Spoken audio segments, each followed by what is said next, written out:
গণমাধ্যমের যে স্বাধীনতাটা এখন আছে, অতীতের চেয়ে সবচেয়ে বেশি স্বাধীনতা এখন আমরা গণমাধ্যমে দেখছি। আমরা কিন্তু সবচেয়ে বেশি, আমরা কিন্তু এটার প্রতিফলন নিউজে কিন্তু কখনো আমরা দেখি নেই যে কোথাও লেখা আছে যে গত 6 মাসে গোয়েন্দা সংস্থার কোনো ব্যক্তি গণমাধ্যমে ফোন করেননি। আমরা কখনো দেখিনি যে 6 মাসে কোনো গুম এবং বিচার বহির্ভূত সরকারের মদদে হত্যাকাণ্ডের ঘটনা ঘটেনি।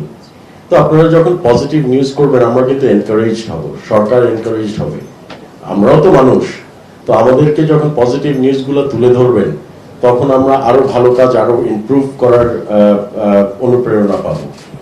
অফকোর্স আপনাদের যেগুলো বাংলাদেশকে এগিয়ে নিয়ে যাওয়ার জন্য, যেগুলো তুলে ধরার জন্য যা তুলে ধরবেন, আমি অতীতেও বলেছি সরকারের বিরুদ্ধে বলার স্বাধীনতা সকলেরই আছে, গণমাধ্যমের স্বাধীনতা অব্যাহত আছে। তবে রাষ্ট্রের বিরুদ্ধে কেউ কোনো মন্তব্য বা রাষ্ট্রের ক্ষতি হোক, রাষ্ট্রদ্রোহী কোনো সংবাদ বা কোনো কিছু প্রচার করাটা ঠিক না।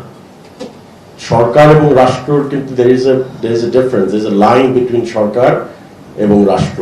এই জিনিসটা আমাদেরকে মাথায় রাখতে হবে। আর আরেকটা বিষয় হচ্ছে যে আমরা মন্ত্রী সাহেব বলেছেন বিটিভি প্লাস, আমরা কিন্তু এই জিনিসটা আজকে আলোকপাত করেছি এবং আমরা কঠোর নির্দেশনা দিয়েছি যে বিটিভি এবং সরকারের যে সংসদ টিভি এক্সেট্রা আছে সেখানে শুধু শুধু সরকারের সংসদ সদস্যদের এবং মন্ত্রীদের খবর যাবে তা কিন্তু না।